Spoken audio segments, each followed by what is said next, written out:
సంస్కృతం మే ప్రియా భాషా సంస్కృతం చింతయామ్యహం సంస్కృతేన సదా వచ్మి సంస్కృతాయ చ జీవనం సంస్కృతాన్మే స్థితం సర్వం సంస్కృతస్య వ్రతీ సదా సంస్కృతే మే దృఢా బుద్ధిః హే సంస్కృత నమోస్తుతే. ప్రియ మిత్రాణి, వయం గత సప్తాహద్వయతః సురభారతీ సౌరభం అనుభవామः. సురభారత్యాः సౌరభం. అద్య మూర్ఖపండితకథాం పఠిష్యామः. మూర్ఖపండితకథా విష్ణుశర్మణ విరచిత.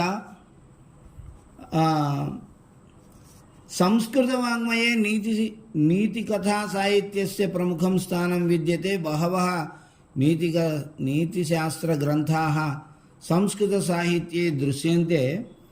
तादृशेषु कथाग्रन्थेषु अग्रे विलसति अयं पंचतन्त्रं नाम ग्रन्थः.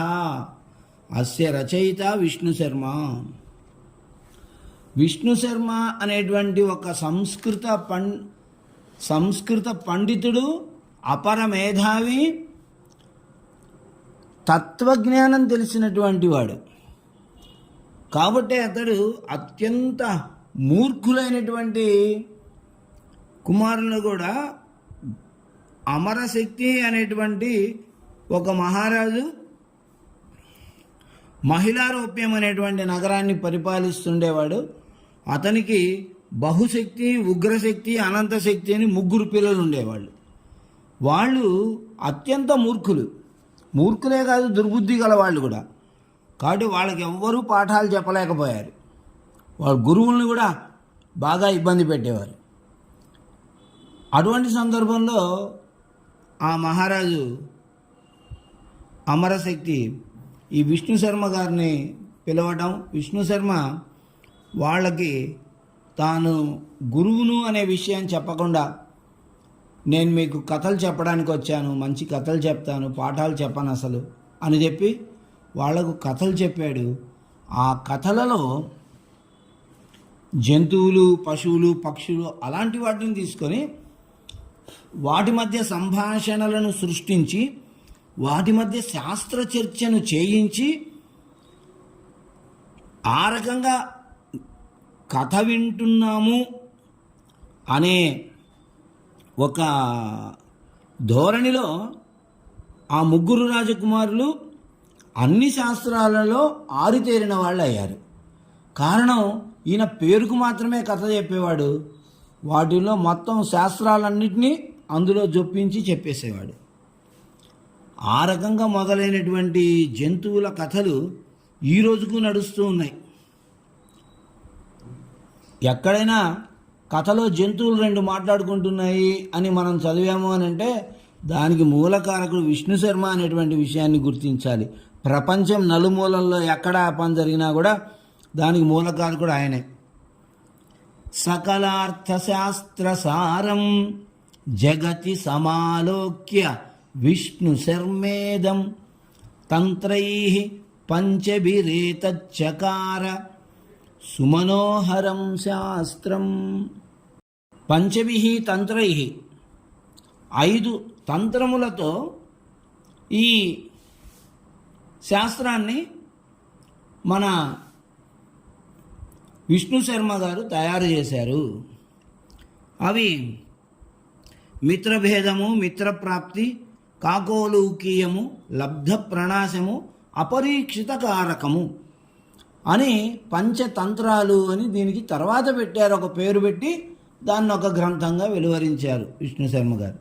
ప్రస్తుత మూర్ఖ పండిత కథ అనేటువంటి పాఠ్యభాగము మనకు అపరీక్షిత కారకంలో నుంచి తీసుకోబడింది. సకలార్థ శాస్త్రసారం, అన్ని శాస్త్రాలకు సంబంధించినటువంటి సారాన్ని ఇందులో ఉంచారు. సమాలోక్య, అన్నిటినీ చక్కగా ఆలోచించి, చక్కగా చూసి అంటే చక్కగా ఆలోచించి అని అర్థం. విష్ణుశర్మ ఇదం పంచతంత్రం, ఇదం ఈ పంచతంత్రములతో కూడి ఉన్నటువంటి సుమనోహరం శాస్త్రం, అత్యంత అందమైనటువంటి శాస్త్రాన్ని జగతి లోకంలో ఒకదాన్ని సృష్టించారు.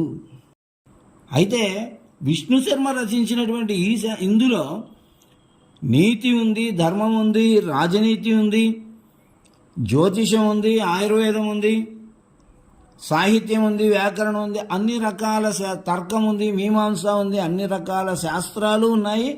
ముఖ్యంగా ఈ రాజకుమారులకు అవసరమైనటువంటి రాజనీతి శాస్త్రము, ధర్మము, న్యాయ నిర్ణయం ఎలా చేయాలి మొదలైనటువంటి విశేషాంశాలు చక్కగా ఉన్నాయి.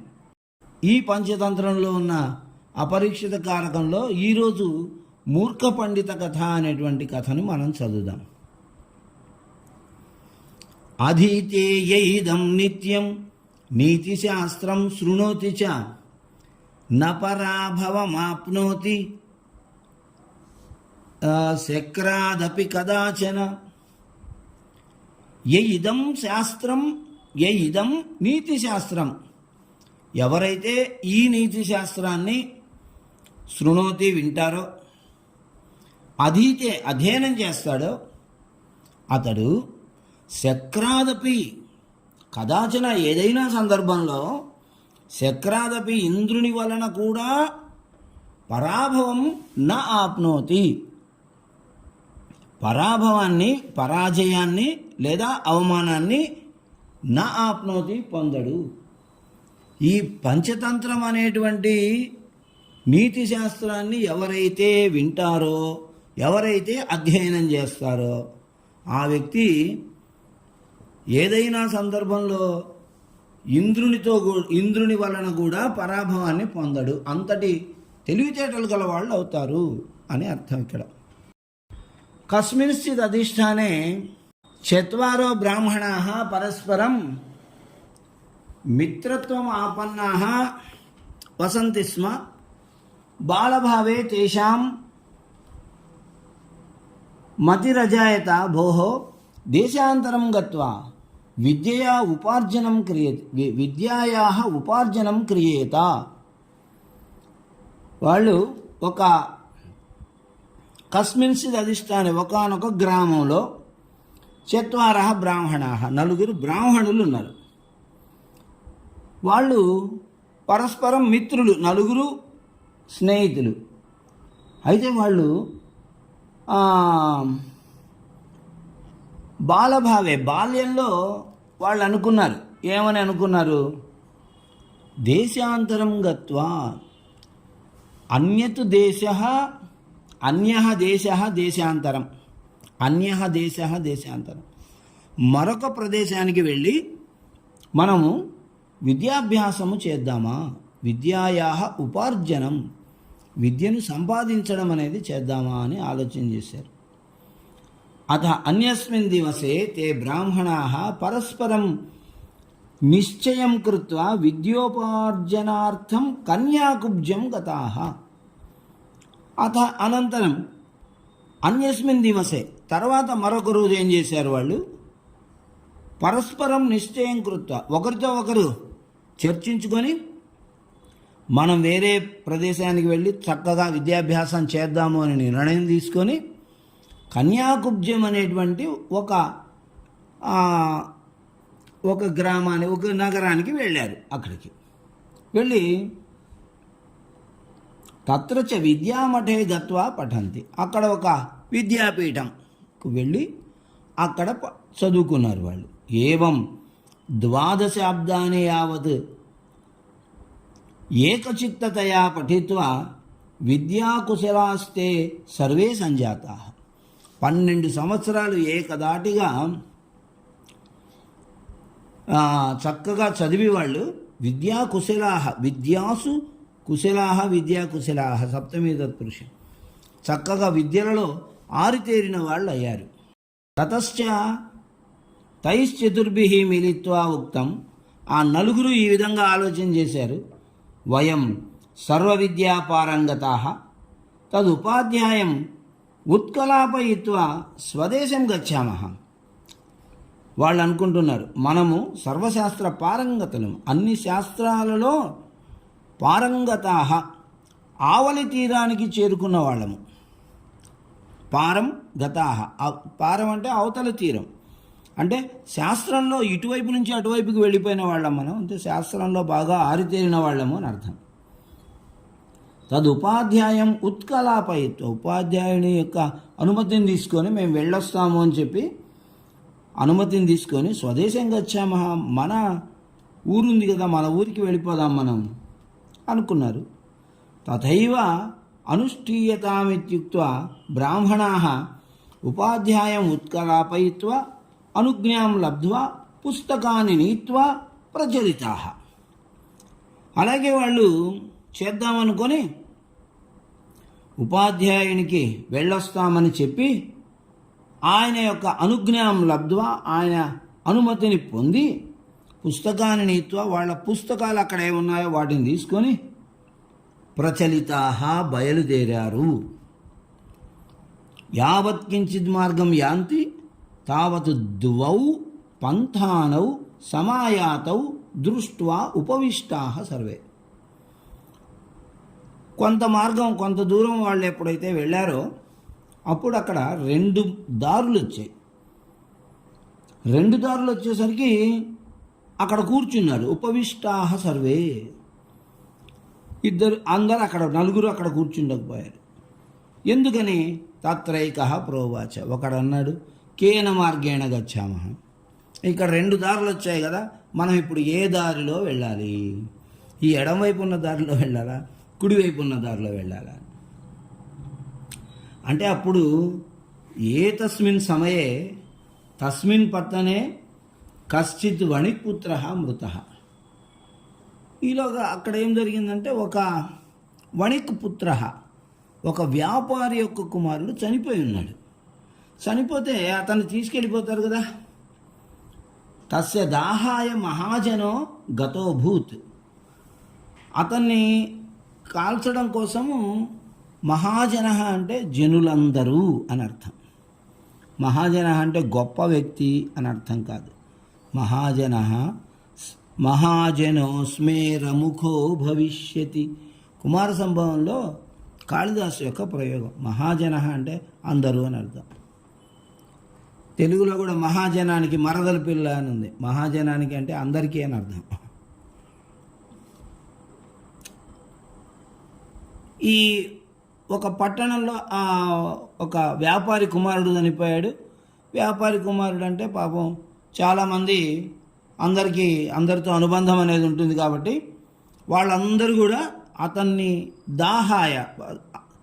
దాహ సంస్కారాల కోసం తీసుకెళ్తున్నారు. అందరూ వెళ్ళారు. ఈయన పుస్తకం ఉద్ఘాట్య అవలోకితం. ఇక్కడ ఏం జరిగింది? మహాజనో ఏన గతస్స పంథాః అన్నాడు ఒకడు పుస్తకం తెరిచి. తతశ్చతుర్ణాం మధ్యగతేన ఏకేన పుస్తకం అవలోకితం. ఈ నలుగురిలో ఒకడు పుస్తకం చూసి, ఏమయ్యా అది ఇక్కడ ఇందాక ఆ చనిపోయినటువంటి శవాన్ని తీసుకొని వాళ్ళందరూ వెళ్ళారు కదా, మనం చూసాం కదా, శాస్త్రంలో ఏం చెప్పారంటే మహాజనః ఏన గతః స పంథాః, మహాజనులు తన్మహాజన మార్గేణ గచ్చామః, మహాత్ములైన వాళ్ళు ఏ మార్గంలో వెళ్ళారో అది సరైనటువంటి మార్గం అని చెప్పారు. అతడు ఎంత మహాత్ముడైతే ఇంతమంది ఆయన వెంబడి వెళ్ళింటారు అని ఇతను చెప్పాడు. మహాజనో ఏన గతస్స పంథాః అనేటువంటి సందర్భం ఏమిటి, వీళ్ళు ఎన్నుకున్నటువంటి సందర్భం ఏమిటి అనే విషయం మనకు తెలియాలంటే మహాజనో ఏన గతస్స పంథాః అనేటువంటి అసలు సందర్భం మనకు తెలియాలి. మహాభారతంలో యక్షుడు ధర్మరాజులను ప్రశ్నలు వేస్తూ కః పంథాః కా చ వార్తికా అని ఒక ప్రశ్న వేశాడు. కః పంథాః, ఏది మార్గము, ఏది మార్గము అని ఒక ప్రశ్న వేశాడు యక్షుడు. దానికి ధర్మరాజు చెప్పిన సమాధానం ఏంటంటే తర్కో ప్రతిష్ఠః శృతయో విభిన్నాః నైకో మునిర్యస్య వచః ప్రమాణం ధర్మస్య తత్వం నిహితం గుహాయాం మహాజనో ఏ నగత సపంథా. ధర్మరాజు చెప్పిన మాట ఇది మహాభారతంలో. యక్షుడికి చెప్పాడు, ఏమయ్యా, తర్క అప్రతిష్ట. మనం ఏదైనా ఒక విషయంలో తర్కశాస్త్రాన్ని ఆధారం చేసుకొని ఆ పని చేద్దామని చూసామంటే, తర్కం అనేది ఒక చోట ఒక రకంగా ఇంకో చోట ఇంకో రకంగా చెప్తుంది. అది అనుమాన ప్రమాణం ఇలాంటివి తెలియజేస్తుంది. కాబట్టి ఖచ్చితమైన నిర్ణయం తీసుకోలేం తర్కశాస్త్రాన్ని ఆధారం చేసుకొని. శృతయ విభిన్నా. పోనీ వేదాన్ని ఆధారం చేసుకొని ఒక పని చేద్దామంటేనేమో ఒక వేదం పని చేయమని చెప్తుంది, ఇంకో పని చేయొద్దని చెప్తుంది. ఒక వేదంలోనేమో ఆ పర్వత వన్హిమాన్ అని చెప్తుంది, ఇంకొక వేదమేమో పర్వత ధూమవాన్ అని చెప్తుంది. ఇలా విభిన్నమైనటువంటి వాక్యాలు వినిపిస్తుండడం వల్ల వేదాన్ని ఆధారం చేసుకొని ఒక పని మనం చేయలేం. నైకో మునిర్యస్య వచః ప్రమాణ. పోని ఏదైనా ముని చెప్పినటువంటి వాక్యాన్ని ప్రమాణంగా చేసుకొని పని చేయొచ్చు కదా అంటే, ఒక్కొక్క ముని ఒక్కొక్క రకమైనటువంటి మాటలు చెప్తున్నాడు. ఒక ముని మేనగోడల్ని పెళ్లి చేసుకోవచ్చు అని చెప్తాడు, ఇంకొక ముని మేనగోడల్ని పెళ్లి చేసుకోవద్దని చెప్తాడు. ధర్మస్య తత్వం, ధర్మము యొక్క తత్వం ఏదైతే ఉందో, ధర్మము యొక్క అసలు నిజస్వరూపము నిహితం గుహాయాం, చాలా కఠినతరమైనది. గుహలో పెట్టేశారు ధర్మం యొక్క తత్వాన్ని అందరు కలిసి. ఆ తత్వం అనేది ఎవరికి బోధపడని స్థాయిలో ఉండిపోయింది. కాబట్టి ఏమి చదివి మనం ధర్మం యొక్క తత్వాన్ని అర్థం చేసుకొని ఆ ధర్మ మార్గంలో ప్రయాణం చేయాలి? దేనికి అవకాశం లేదు. కాబట్టి మహాజనో ఏ నగత సపంథా, ప్రజలందరూ ఏ మార్గంలో వెళుతున్నారో ఆ మార్గంలో వెళ్ళడమే మనకు శ్రేయస్కరము. ఏన గతః మహాజనుడు మా ప్రజలందరూ ఏ మార్గము ద్వారా గతః వెళ్ళారో సహ పంథాః, అది మార్గము అని కహ్ పంథాః అనే యక్షుని ప్రశ్నకు చెప్పిన సమాధానం ఇది. దాన్ని ఇక్కడ తీసుకొని వచ్చి వీళ్ళు అన్వయం చేసి ఆ ఒక్క ముక్కని శ్లోకంలోంచి కట్ చేసి, శ్లోకంలోంచి కత్తిరించి పక్కకు తీసుకొని వచ్చి, మహాత్ముడైనటువంటి వాడు ఈ మార్గంలో వెళ్ళాడు కాబట్టి మనం ఈ మార్గంలో వెళ్ళడమే శ్రేయస్కరమని ఒకడు నిర్ణయిస్తే అందరూ కూడా అదే అనుకొని, అథతే పండితాః యావద్ మహాజన మేలాపకేన సహ యాంతి తావద్ రాసభః కశ్చిత్ తత్ర శ్మశానే దృష్టః. మహాజన మేలాపకేన, అందరి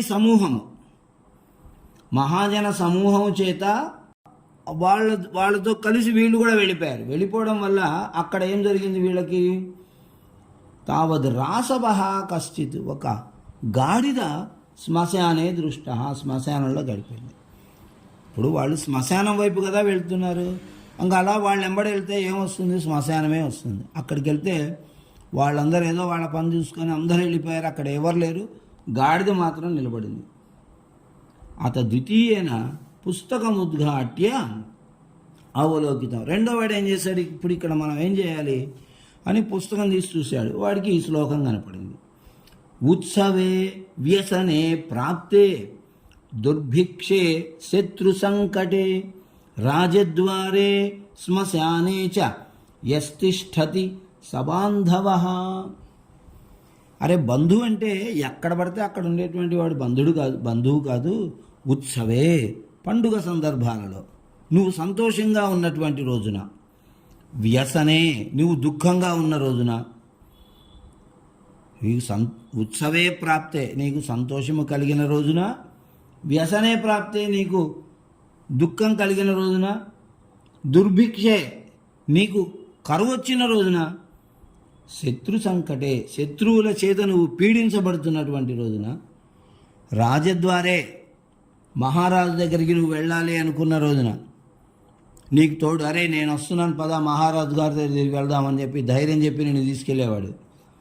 శ్మశానే, చివరికి నువ్వు వెళ్ళిపోయిన రోజున శ్మశానంలో కూడా యహ తిష్టతి, ఎవడైతే నిలబడతాడో నీకు తోడుగా, సహ బాంధవ, వాడురా బంధువు అంటే. అనే దాంట్లో వీళ్ళు ఏం చేశారు, శ్మశానే ఎస్తిష్టతి సబాంధవ, శ్మశానంలో ఎవడుంటాడో వాడు బంధువు అనేది ఇతను తేల్చి చెప్పాడు. అంటే వీళ్ళు వాస్తవంగా శాస్త్రంలో చెప్పినటువంటి విషయం ఒకటి ఉంటే వీళ్ళు ఇంకొకటి అర్థం చేసుకుంటున్నారన్నమాట. ఒక చిన్న కథ చెప్తాను. ఒక మూర్ఖుడు ఉండేవాడు, వాళ్ళ నానమ్మ వాడిని ఎప్పుడు తిడుతుండేది, నువ్వు మూర్ఖుడిరా, ఎందుకు పనికిరావు, నువ్వు నీ ఎట్ట జీవిస్తావో ఏమో, మీ అమ్మ నాన్న కూడా లేరు, నేను పెంచుకోవాల్సి వచ్చింది అని వాడు రోజుకు ఒక తగువ తెచ్చేవాడు ఆ గ్రామంలో. ఆ దెబ్బకి వాడిని ఇంట్లో నుంచి వెళ్ళగొట్టేసింది వాళ్ళ నాన్నమ్మ. వెళ్ళగొడితే వాడు పక్క గ్రామంలో వెళ్ళి ఒక ధనవంతుడి ఇంట్లో పనికి చేరాడు. చేరితే ఒకరోజు ఏం చేశారంటే, అరే వంట చేస్తూ ఉన్నాను, ఉప్పు తగ్గిందిరా, ఉప్పు తీసుకొని రాపో, ఒక సంచి ఉప్పు తెచ్చేసే, ఒక బస్తా తెచ్చేసే అంటే వాడు డబ్బులు తీసుకొని నగరానికి వెళ్ళాడు. నగరానికి వెళ్ళి ఉప్పు బస్తా తీసుకొని తిరిగి వచ్చాడు. వచ్చేటప్పుడు ఒక పెద్ద నది ఉంది, ఆ నదిలో దిగి నడుచుకుంటూ వచ్చేసాడు. ఉప్పు బస్తాని భుజాల మీద పెట్టుకున్నాడు, వీపు మీద వేసుకున్నాడు, నదిలో దిగి వచ్చేసాడు. ఇంటికి వచ్చేసరికి ఏముంది, ఉప్పు మొత్తం కరిగిపోయింది, అక్కడ పడేశాడు. ఏరా ఉప్పు ఏదిరా, లేదు అక్కడ.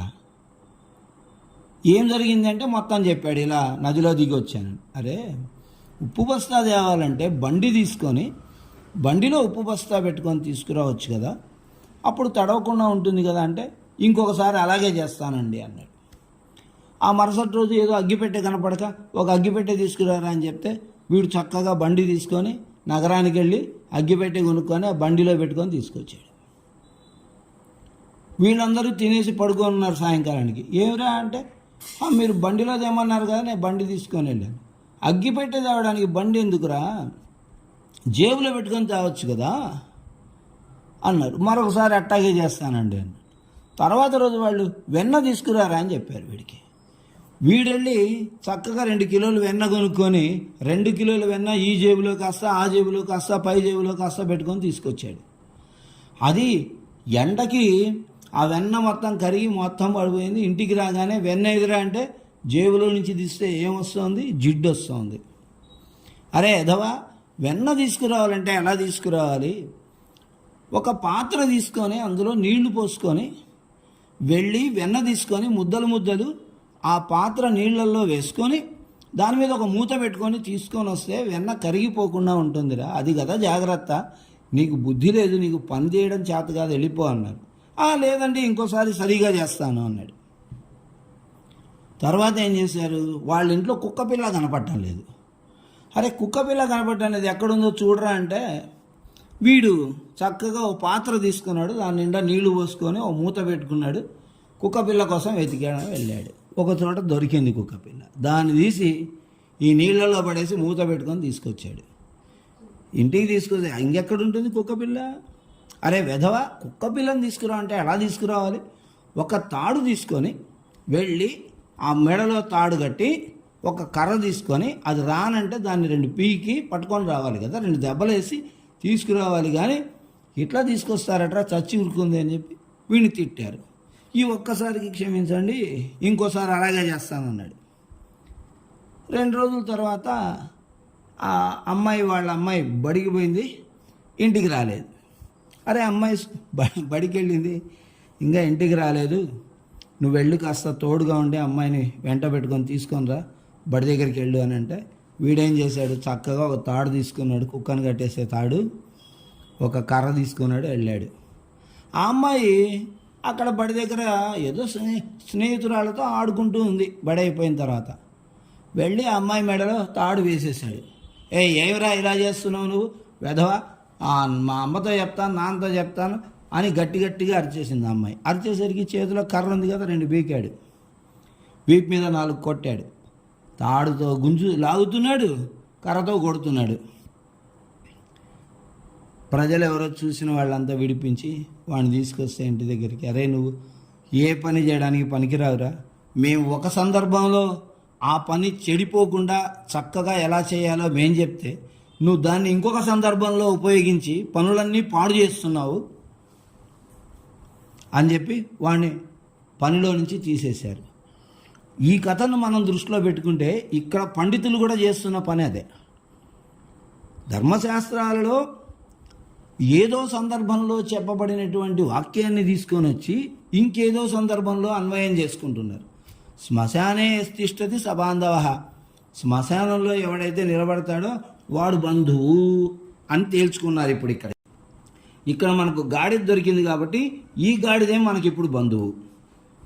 తదహో అయం అస్మదీయో బాంధవ, కాబట్టి ఏంటి, ఈ గాడిద మనకి అత్యంత బంధువు. తత కశ్చిత్ తస్య గ్రీవాయాం లదతి, బంధువు అంటే మరి సత్కరించాలి కదా. ఒకడేమో మెడను వాటేసుకున్నాడట, గ్రీవాయాం మెడయందు లదతి, మెడను వాటేసుకున్నాడు బంధువు అని. పాదవు ప్రక్షాళయతి, ఇంకొకడేమో పాదాలు కడుగుతూ ఉన్నాడట.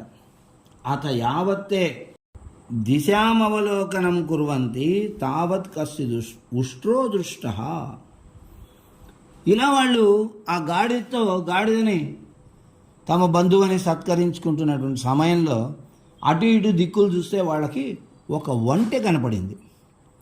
ఒంటె కనపడితే వాళ్ళల్లో ఒకడన్నాడు, ఏ తత్కిం, ఇదే విట్రా అంత పొడుగు అంతలా ఉంది, ఏమిటది అంటే, తృతీయ తావత్ తృతీయేన పుస్తకం ఉద్ఘాట్య ఉక్తం, మూడోవాడి పుస్తకం చూశాడు. చూసి ఏమని చెప్పాడు, ధర్మస్య త్వరితాగతి తన్నూనమేవ ధర్మస్తావత్. ధర్మం అనేది తొందరగా ప్రవర్తిస్తుంది, ధర్మము యొక్క గతి మార్గము త్వరగా ఉంటుంది, వేగంగా వెళ్ళిపోతుంటుంది ధర్మం అని శాస్త్రంలో చెప్పారా. ఇది ధర్మము, ఇది ఈ ఒంటె అంత వేగంగా వస్తుందంటే అది ధర్మమై ఉంటుంది, అది ధర్మము అన్నాడు. అయితే ఈ ధర్మస్య త్వరితాగతి అనేది ఎక్కడుంది, ఏ సందర్భంలో ఉంది అని అంటే, విలంబో నైవ కర్తవ్య ఆయుర్యాతి దినే దినే నకరోతి యమః శాంతిం ధర్మస్య త్వరితాగతి. ఇలాంటి శ్లోకాలు చాలా ఉన్నాయి. ధర్మస్య త్వరితాగతి అని చెప్పడానికి, మనం సమర్థించడానికి, స్థైర్యం సర్వాసు కృత్యేషు శంసంతి నయ పండితాః బహ్వంతరాయ యుక్తస్య ధర్మస్య త్వరితాగతి. సర్వాసు కృత్యేషు, అన్ని పనుల యందు, స్థైర్యం స్థిరత్వం, నయ పండితాః నీతి తెలిసినటువంటి పండితులు ఏం చెప్తారయ్యా అంటే, బాబు మీరు ఏ పని చేసినా కూడా స్థిరంగా చేయండి అని ప్రతి పని విషయంలో కూడా శంసంతి ప్రశంసిస్తున్నారు, చెబుతున్నారు. అన్ని పనులను కూడా మీరు స్థిరంగా నెమ్మదిగా ఆలోచన చేసి ఇలా చేద్దామా అలా చేద్దామా అని అన్ని ఆలోచన చేసుకొని చేయండి. అయితే బహు అంతరాయ యుక్తస్య, అనేక ఆటంకములతో కూడి ఉన్నటువంటి ధర్మము విషయంలో మాత్రం, ధార్మికమైనటువంటి పనిని మాత్రము త్వరితాగతి, వేగమైనటువంటి మార్గంతో పూర్తి చేయండి. మిగతా అన్ని పనులను నెమ్మదిగా చేసుకోండి, కానీ ఇది ధార్మికమైనటువంటి పని, ఇది మనం చేయాలి అని అంటే మాత్రం అలాంటి పనిని త్వరితాగతి, వేగంగా పూర్తి చేసుకోండి. దానికి ఎందుకు వేగంగా పూర్తి చేసుకోవాలంటే దానికి ఆటంకాలు ఎక్కువ ఉంటాయి అనే అర్థంలో అక్కడ చెప్తే, ఇక్కడ ఒంటె వేగంగా నడుచుకుంటూ వస్తుందని ఇతను చెప్పిన మాట ఏంటంటే, ధర్మస్య త్వరితాగతి, వేగంగా నడిచేది ధర్మము అనే అర్థం చెప్పాడు. కాబట్టి అది వేగంగా నడుస్తుంది కాబట్టి అది ధర్మం అని చెప్తే, మరొకడు ఏం చెప్పాడు, చతుర్థేన ఉక్తం ఇష్టం ధర్మేణ యోజయేత్. అయితే మనకు ఇష్టమైన దాన్ని ధర్మంతో కలపాలి అని కదా చెప్పారు. ఇష్టమైన వాణిని పుంలింగంలో తీసుకున్నాడు. ఇక్కడ ఇష్టమైన వాణిని ధర్మంతో కలపాలి కదా. మనకి ఇష్టమైన వాడేవాడు ఇక్కడ గాడిద, కాబట్టి వీడిని తీసుకెళ్ళి వాడితో కలుపుదాం అని అనుకొని హతతైశ్చ రాసభ ఉష్ట్రగ్రీవాయాం బద్ధ, ఈ గాడిదని తీసుకెళ్ళి ఆ ఒంటె మెడకు కట్టేశారు. వాస్తవంగా ఇష్టం ధర్మేణ యోజయేత్ అని చెప్పబడినటువంటి సందర్భం వేరే ఉంది. ఉత్తమం ప్రణిపాతేన శూరం భేదేన యోజయేత్, నీచమల్ప ప్రదానేన ఇష్టం ధర్మేణ యోజయేత్. ఉత్తమం శ్రేష్ఠుడైనటువంటి వ్యక్తిని ప్రణిపాతేన నమస్కారముతో యోజయేత్ కలిపి ఉంచాలి. అంటే శ్రేష్ఠుడైనటువంటి వ్యక్తులకు మనం నమస్కరించాలి, గౌరవించాలి వాళ్ళని. శూరుణ్ణి ఎవరైతే పరాక్రమవంతుడు ఉంటాడో అతన్ని భేదంతో చూడవయ్యా, నువ్వు ఇలాంటి పరాక్రమవంతుడివి, అతను అలాంటి పరాక్రమవంతుడు, మరొకడు ఇలాంటి పరాక్రమవంతుడు అని ఇతర పరాక్రమవంతుల యొక్క గుణగణాలను ఇతని దగ్గర చెప్పడం వల్ల ఓహో వాళ్లకు నాకు ఇటువంటి భేదం ఉందన్నమాట అనే విషయాన్ని తెలుసుకొని అతడు మరింత పరాక్రమంతో ఉండేటువంటి అవకాశం ఉంది. కాబట్టి నీచమల్ప ప్రధానేన, ఎవరైతే ఈ అధమమైన పనులు కింకరులు లాంటి వాళ్ళు ఉంటారో, పనిచేసేటువంటి వాళ్ళు మన దగ్గర వాళ్ళని అల్ప ప్రధానైన ఎంతో కొంత వాళ్ళకి ఇచ్చైనా సరే వాళ్ళని సంతోషపరచాలి. అలా అల్ప ప్రధానైన యోజయేత్, వాళ్ళకి ఏమీ ఇవ్వకుండా ఉండకూడదు, ఎంతో కొంత ఇచ్చి వాళ్ళని మనం సంతోషపరచాలి. ఇష్టం, నీకు ఇష్టమైనటువంటి వానిని ధర్మేణ యోజయేత్, ధర్మముతో అతన్ని నీవు ముందుకు నడపాలి. మనకి ఇష్టమైన వ్యక్తులు అంటే మన కుటుంబ సభ్యులు, మన పిల్లలు, వాళ్ళకు ధర్మ మార్గాన్ని నువ్వు చూపించాలి అని అర్థం. ఇక్కడేం చేశారు, ఇష్టం ధర్మేణ యోజయేత్ అని చెప్పేసి గాడిదని తీసుకెళ్ళి ఒంటెకి కట్టేశారు. ఇలా వీళ్ళు చెప్పబడినటువంటి విషయం ఒక విధంగా ఉంటే దానికి ఇంకొక విధంగా అర్థం చెప్పి ఇంకొక విధంగా పనులను చేస్తున్నారు. రాసభ ఉష్ట్రగ్రీవాయాం బద్ధ తత్తు కేనచిత్ తత్స్వామినో రజకస్యాగ్రే కథితం. తత్స్వామిన, ఆ గాడిదకి ఒక యజమాని ఉంటాడు కదా, రజక, ఆ రజకుడు, అతని దగ్గర చెప్పారు వెళ్ళి, అయ్యా నీ గాడిదని ఆ నలుగురు బ్రాహ్మణులు కలిసి ఆ ఒంటెకి కట్టేశారు అని చెప్తే, యావద్ రజక తేషాం మూర్ఖ పండితానాం ప్రహారకరణాయ సమాయాత తావత్తే ప్రణష్టా. అతనేం చేశాడు, నా గాడిదనేంటి ఒంటెకి కట్టేస్తే ఒంటె లాక్కెళ్ళిపోదా నా గాడిదని, ఎక్కడికో లాక్కెళ్తే నేను ఎక్కడికి వెళ్ళి వెతుక్కొని తెచ్చుకోవాలి, ఎవరా పండితులు, ఎవరా ఇది జరిగింది, వీళ్ళని కొట్టడానికి పరిగెత్తుకుంటూ వచ్చాడు ఆయన. వీళ్ళని కొట్టడానికి ఆయన పరిగెత్తుకుంటూ వచ్చేసరికి వీళ్ళు లేరు ఇక్కడ, వీళ్ళు నలుగురు ఎక్కడో వెళ్ళిపోయారు, మరొక మార్గంలో వెళ్ళిపోయారు. తతో యావదగ్రే కించిత్ స్తోకం మార్గం యాంతి తావత్ కాచి నదీ సమాసాదిత. యావదగ్రే, ముందు ఇంకొంచెం ముందుకు వెళ్ళారు వాళ్ళు. వెళితే అక్కడ స్తోకం మార్గం, ఒక ఇరుకైనటువంటి మార్గం వాళ్ళకు దొరికింది. ఆ మార్గంలో వాళ్ళు వెళితే అక్కడ కాచి నదీ సమాగత, ఒక నది వాళ్ళకి తారసపడింది, ఒక నది వచ్చింది. వచ్చేసరికి తస్య జలమధ్యే పలాశపత్రమాగతం దృష్ట్వా పండితేనేకేన ఉక్తం. ఆ నదిలో చూశానబ్బా నది వచ్చింది, ఎలారా మనం అనుకుంటూ ఉంటే ఒక పలాశ పత్రం, ఒక మోదుగ ఆకు, మోదుగ చెట్టు మనకు తెలుసు, మనం విస్తరాకులు కొడుతూ ఉంటారే అది మోదుగ. ఆ మోదుగ ఆకు ఒకటి కొట్టుకొని వస్తుంది నదిలో. కొట్టుకొని వస్తుంటే ఇతనేమన్నాడు, ఆగమిష్యతి యత్పత్రం తదస్మాన్ తారయిష్యతి. ఏతత్ కథయిత్వా తత్పత్రస్యోపరి పతితః యావన్నద్యా నీయతే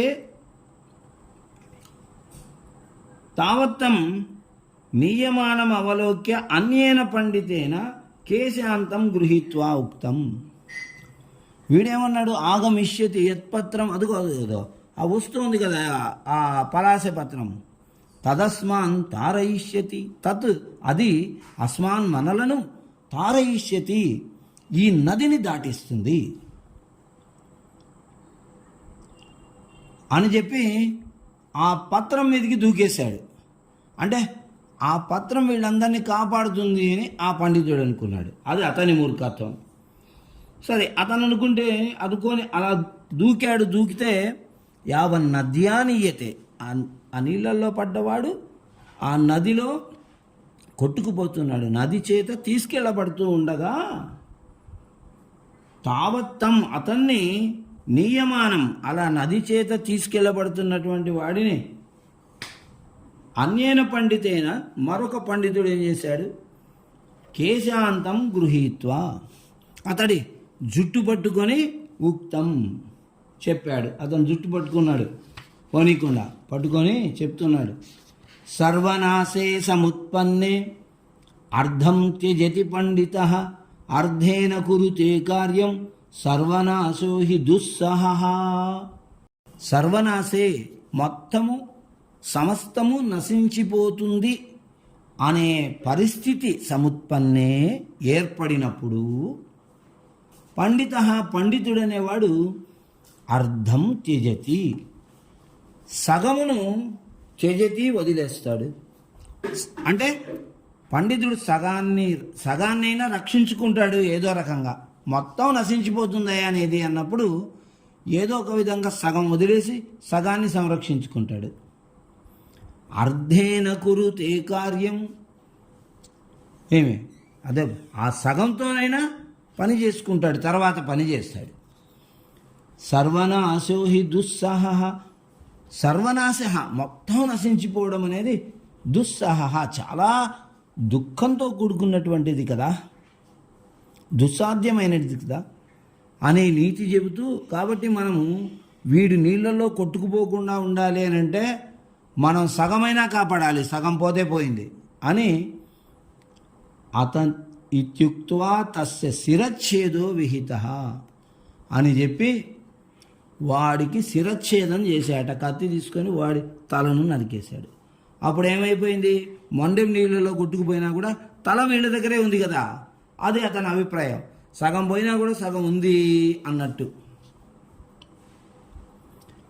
అథ తైశ్చ పశ్చాద్గత్వా కశ్చిత్ గ్రామ ఆసాదిత.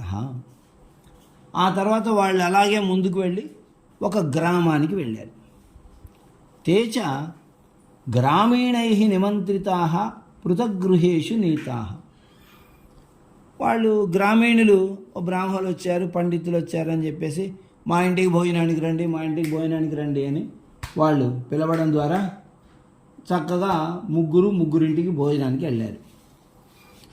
వెళితే తతః ఏకస్య సూత్రిక ఘృతఖండ సంయుత భోజనే దత్త. ఒకడికి సూత్రికని ఇచ్చారు, ఘృతఖండం చక్కగా దండిగా నెయ్యి వేసి ఆ నెయ్యితో పాటు ఈ సూత్రిక అనేటువంటి ఒక ఆహార పదార్థం దాన్ని వడ్డించారు. వడ్డిస్తే తతో విచింత్య, అతడు ఇలా ఆలోచన చేశాడు, పండితేన ఉక్తం, ఏమని, దీర్ఘసూత్రీ వినశ్యతి. ఇంత పెద్ద సూత్రాన్ని వడ్డించారు మీరు నాకు, అది ఒక మధుర పదార్థం అనుకోండి, ఏ రసగుల్లా లాంటిదో, ఇది దీర్ఘసూత్రి వినశ్యతి అని శాస్త్రంలో చెప్పారు. అక్కడ దీర్ఘసూత్రి వినశ్యతి అని చెప్పిన సందర్భం ఆ శ్లోకం తీసి చూస్తే మనకు తెలుస్తుంది. అంటే చాలా దీర్ఘంగా ఆలోచన చేశాడు. ఒక పని గురించి ఆలోచన చేయాలి కానీ మరీ దీర్ఘంగా ఆలోచన చేయకూడదు. అలా ప్రతి చిన్నదానికి దీర్ఘంగా ఆలోచన చేసి పని చేస్తాను నేను అనేటువంటి వాడు వినశ్యతి, నశించిపోతాడు అని చెప్పారు. కాబట్టి నేను భోంచేయనని ఏవముక్త్వా భోజనం పరిత్యజ్య గతః, నేను తిననండి మీ భోజనం అని చెప్పేసి వచ్చేసాడు వాళ్ళ ఇంట్లో నుంచి. తథా ద్వితీయస్య మండకాః దత్తాః. రెండో వాడికి మండకాలు వడ్డించారు. మండకాలు అంటే బహుశా ఈ పూతరేకులు అనుకుంటాను. ప్రభాకర్ శర్మ గారు పూతరేకులనే మండకాహ అని అన్నారు. తేనాప్యుక్తం అతడు కూడా ఏమన్నాడంటే, అతి విస్తార విస్తీర్ణం తద్భవన్నేవ తద్భవేన్న చిరాయుషం. అతి విస్తార విస్తీర్ణం, చాలా విస్తారంగా ఉండేటువంటిది ఇటువంటి పదార్థము అది చిరాయుష్యం, దీర్ఘాయుష్యును ఇచ్చేదిగా నా భవేత్ ఉండదు. చాలా పల్చగా పెద్దగా ఉంటాయి కదా పూతరేకులు లాంటివి, అంటే ఇది దీర్ఘాయుష్యును ఇవ్వదు అని శాస్త్రంలో చెప్పారండి అని చెప్పి సచ భోజనం త్యక్త్వాగత, అతడు కూడా భోజనాన్ని వదిలిపెట్టేసి వచ్చేసాడు. ఇక మూడోవాడు తృతీయస్య వటికా భోజనే దత్త. వటిక అంటే వడ, ఇప్పుడు మనం అనుకుంటున్నాం మాషాపూప, తత్రాపి తేన పండితేన ఉక్తం. అతను అన్నాడు క్షిద్రేష్వనర్థా బహుళీభవంతి. క్షిద్రేషు అనర్థా బహుళీభవంతి. ఈ మాట చెప్పిన సందర్భం ఏమిటంటే, ఛిద్రేషు ఆపదల యందు అనర్థా సమస్యలు బహుళీభవంతి ఎక్కువ అవుతాయి. ఛిద్రం అంటే రంధ్రము అని ఒక అర్థం ఉంది, ఆపదలు అనేటువంటి అర్థం కూడా ఉంది. కాబట్టి ఈ మాట అక్కడ చెప్పిండేది ఏంటంటే, ఛిద్రేషు ఆపదలలో ఉన్న సమయంలో అనర్థా సమస్యలు బహుళీభవంతి అధికమవుతాయి అనే అర్థంలో చెబితే, వీడేమంటున్నాడు, ఈ మీరిచ్చినటువంటి గారికి చిల్లి ఉంది, చిల్లి అంటే రంధ్రము, రంధ్రం అంటే ఛిద్రము, ఛిద్రేషు రంధ్రాలలో అనర్థా సమస్యలు బహుళీభవంతి చాలా ఉంటాయి, కాబట్టి రంధ్రాలతో కూడుకున్నటువంటి ఈ వడలు నాకొద్దు, నేను తిననని చెప్పి త్రయః పండితాః, ఈ రకంగా ముగ్గురు పండితులు కూడా క్షుత్క్షామకంఠాః, ఆకలితో కూడుకున్నటువంటి కంఠాలు గలవారై లోకైః హాస్యమానాః తతః స్థానాత్ స్వదేశం గతాః. తతస్థానాత్, వాళ్ళందరూ వీళ్ళేం పండితులు రా నాయన, పండితులు బ్రాహ్మణులు అని చెప్పి పిలిచి అన్నం పెడితే వీడేమో దుర్గి సూత్రి వినశ్యతి అని చెప్పి వెళ్ళిపోయాడు, వాడేమో ఈ అతి విస్తార విస్తీర్ణం ఇది మీరేదో నాకు పెట్టారయ్యా, ఇది దీర్ఘాయుష్యత్వాన్ని ఇవ్వదు అని చెప్పి వెళ్ళిపోయాడు. వీడేమో క్షిద్రేశ్వనర్థ బహుళీభవంతి అంటాడు, అవే కదా మనం తింటున్నాం, మనకేమవుతుంది అని వాళ్ళు నవ్వుకుంటున్నారు. అలా హాస్యాస్పదాన్ని పొంది మొత్తానికి అటు ఇటు తిరిగి స్వదేశం గతాః, తమ దేశాన్ని వాళ్ళ స్వగ్రామానికి చేరుకున్నారు. కథాయాః సందేశः అపి శాస్త్రేషు కుశలాః లోకాచార వివర్జితాః సర్వే తే హాస్యతాం యాంతి యథా తే మూర్ఖపండితాః. శాస్త్రేషు కుశలాః, శాస్త్రములందు ఎంత నేర్పరులైనా కూడా, కుశలాః అపి, ఎంతటి నేర్పరులైనప్పటికీ నిపుణులైనప్పటికీ కూడా, లోకాచార వివర్జితాః, ఈ లోకాచారం ఏదైతే ఉంటుందో, లోకంలో జరిగేటువంటి ఒక పనుల పద్ధతులు ఎలా ఉంటాయో వాటిని అనుసరించకపోతే సర్వే వాళ్ళందరూ కూడా హాస్యతాం యాంతి, ఈ విధమైనటువంటి పరాభవాల్ని పొందుతారు, నవ్వుల పాలవుతారు. హాస్యతాం యాంతి అంటే నవ్వుల పాలవుతారు. యథా తే యథా మూర్ఖ పండిత, ఈ మూర్ఖ పండితులలాగా, తే తథా, వాళ్ళు కూడా అలాగే అండి. అంటే శాస్త్రజ్ఞానం అనేది ఒకటి ఉంటుంది, దాన్ని ఎప్పుడు ఎక్కడ ఎలా ఉపయోగించాలో అలా ఉపయోగించుకోవాలి మనం. అలా ఉపయోగించుకొని దానికి సరైనటువంటి అర్థాన్ని చెప్పి, ఇలా ఆలస్యం అమృతం విషం, ఆలస్యమైతే అమృతం కూడా విషమే అవుతుంది. ప్రతివాడు ఈ మాటే చెప్తాడు. వాస్తవంగా దాని అర్థం ఏమిటంటే ఆలస్యం అమృతం విషం. ఆలస్యం అనేది ఒకసారి అమృతం అవుతుంది, ఒకసారి విషం అవుతుంది. కొన్ని సందర్భాల్లో ఆలస్యం, ఇప్పుడు మొన్న ఆ విమాన ప్రమాదంలో అంతమంది చనిపోయారు, కానీ ఒక్క ఆవిడ చనిపోలేదు. ఏమిటి అని అంటే ఆవిడ ట్రాఫిక్ జామ్లో ఇరుక్కుపోయి ఆలస్యంగా 10 నిమిషాలు ఆలస్యంగా విమానాశ్రయం చేరుకుంది. ఈలోగా విమానం వెళ్ళిపోయింది. ఆమెకేమైంది? ఆలస్యం అమృతమైంది. అదే ఒక సందర్భంలో ఆలస్యంగా వచ్చి ప్రమాదంలో చిక్కుకుపోయిన వాడికి ఆలస్యం విషయం అవుతుంది అనే అర్థం. కానీ ఆలస్యం అయితే అమృతం కూడా విషయం అవుతుంది అనే పదజాలం ఎక్కడుంది అక్కడ? ఆలస్యం అమృతం విషయం అన్నప్పుడు ఆలస్యం అమృతం విషం అంటే ఆలస్యం అమృతమైనా అవుతుంది, విషమైనా అవుతుంది. ఒక వంతెన కూలిపోయింది. 7 గంటలకి ఆఫీసులో ఉన్నటువంటి వాడు అరగంట ఆలస్యంగా వెళ్ళాడు. ఖచ్చితంగా ఆ వంతెన దగ్గరికి వెళ్ళేసరికి ఇతను వంతెన కింద ఉన్నాడు, ఇతను చనిపోయాడు. అప్పుడు ఏమైంది? అతనికి ఆలస్యం విషమైంది. అలా పదజాలానికి ఉన్నటువంటి వాస్తవికమైనటువంటి అర్థాలేమిటి, వాటిని మనం ఉపయోగిస్తున్నటువంటి తీరేమిటి, అలాంటి శ్లోకాలు చాలా ఉన్నాయి. దండం దశగుణం భవేత్. ఏమండి, పిల్లల్ని బాగా తంతే కానీ వాళ్ళు దారిలోకి రారండి. దండం దశగుణం భవేత్ అని చెప్పారండి. ఏమండి, దండం దశగుణం భవేత్ అంటే ఏందండి అర్థం? దండం అంటే శిక్ష, దశగుణం 10 రెట్లు గుణవంతంగా ఉంటుంది అని అర్థం అండి. వాస్తవంగా దండం దశగుణం భవేత్ అంటే అర్థం ఏంటంటే అంధే తమసి వార్ధక్యే కర్దమేషు జలేషు చ విశ్వామిత్రాహి పశుషు దండం దశగుణం భవేత్.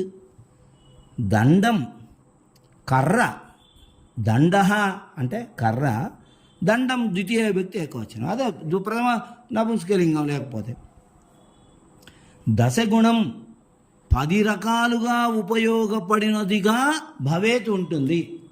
అంధే గుడ్డితనమునందు, కళ్ళు కనపడే ఒకడికి కర్రే వాడికి దారి చూపిస్తుంది. తమసి చీకట్లో, కళ్ళున్న వాడికి కూడా చీకట్లో కర్ర దారి చూపిస్తుంది. వార్ధక్యే వృద్ధత్వంలో, ముసలితనంలో కర్ర దారి చూపిస్తుంది. కర్దమేషు బురదలో పనిచేసే సందర్భంలో కర్ర ఊతంగా ఉంటుంది.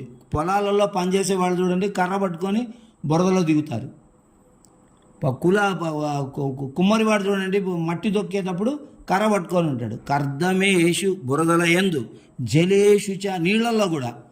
ఓ పడవవాడు పెద్ద కర్ర ఒకటి తీసుకొని పడవని నడిపేస్తూ ఉంటాడు. ఆ కర్ర దాంట్లో పెట్టి ఇలా దొప్పుతాడు, పడవ ముందుకు వెళ్ళిపోతుంటుంది. కర్దమేషు జలేషు చ విశ్వామిత్రాహి. వి అంటే విహంగ, పక్షి, పక్షుల విషయంలో. శ్వా కుక్క. అమిత్ర శ్వా అమిత్ర. అమిత్ర అంటే శత్రువు. స్వా అమిత్ర పశు. అహి. అహి అంటే పాము, పాము విషయంలో. పశుషు పశువుల విషయంలో దండం మనకు ఉపయోగపడుతుంది. వడియాలు ఎండబెడితే కాకులు వచ్చి ఎక్కడ తీస్తాయని కర్ర పట్టుకొని కూర్చుంటారు కాకుల్ని తరమడానికి. కుక్కల్ని తరమడానికి కర్రను ఉపయోగిస్తారు. పామును చంపడానికి కర్రనే ఉపయోగిస్తారు. ఏం పామును చంపడానికి కర్ర కాకుండా ఇంకా దేన్ని ఉపయోగించకూడదా? ఉపయోగించరు, కర్రతోనే కొడతారు పాముని. శత్రువు మనకు ఉన్నాడు అని అంటే ముందు కర్ర, ఒక కర్ర సిద్ధం చేసుకుంటారు. కానీ సమాజంలోకి వచ్చేసరికి ఈ పూర్తి శ్లోకం తెలియని వాళ్ళు ఏదో ఒక పాదాన్ని తీసుకొని వచ్చేసి వాళ్ళకి వచ్చినటువంటి అర్థాన్ని చెప్పి ఇట్లా తీసుకెళ్ళిపోతూ ఉన్నారు. కాబట్టి మనకు తెలిసినటువంటి శాస్త్రాన్ని మనం తిరిగి ఉపయోగించేటువంటి సందర్భం వచ్చినప్పుడు దాన్ని ఏ సందర్భంలో ఏ విధంగా చెప్పారో మరొకసారి గుర్తు చేసుకొని ఖచ్చితంగా ఆ సందర్భంలో మనం దాన్ని అట్లా వాడినట్టయితే ఆ శాస్త్రం అనేది మనకు ఉపయోగపడుతుంది, సమాజానికి ఉపయోగపడుతుంది. కాబట్టి శాస్త్రం చదివినటువంటి వాళ్ళందరూ కూడా గుడ్డిగా గొర్రెదాటులాగా వెళ్ళకుండా ఒక పద్ధతి ప్రకారం ఆలోచన చేసి అలాగే చేయాలి అనేటువంటి విశేషాంశాలని ఈ పాఠం అనేది మనకు సూచిస్తుంది. అంతేగాని పండితుల పట్ల నిరాదరణతో రాసినటువంటి పాఠం కాదు ఇది. ఎందుకంటే విష్ణు శర్మ లాంటి మహాత్ముడు, మహాపండితుడు పండితుల్ని గేలి చేస్తూ ఒక పాఠం రాయడు కదా. కాబట్టి ఈ పాఠం మనం చెప్తున్నటువంటి సందర్భంలో పండితుల పట్ల పిల్లలకి ఒక గేలి భావన రాకుండా ఉండేలా ఈ విధంగా చాలా జాగ్రత్తగా ఈ పాఠాన్ని మనం తెలియజేయాలి. పండితులే కాదు, డాక్టర్లను గమనించినా, జ్యోతిష్కుల్ని గమనించినా, లేకపోతే వేరే మా ఇంజనీర్లను గమనించినా, ఇంకొకరిని గమనించినా కూడా వాళ్ళు ఒక సందర్భంలో చెప్పినటువంటి అంశాన్ని ఇంకో సందర్భంగా భావించి తప్పులు చేసి ఇరుక్కుపోయి పనులను చెడగొట్టినటువంటి సందర్భాలను మనం చెప్పాలి అనుకుంటే చాలా చెప్పొచ్చు. ఇక్కడ మన పండితులు అని చెప్పేసి మనలాంటి వాళ్ళ గురించి చెప్పారు ఇక్కడ. కాబట్టి ఈ పాఠాన్ని పిల్లలకి అలాంటి భావన రాకుండా చెప్పాలి మనం.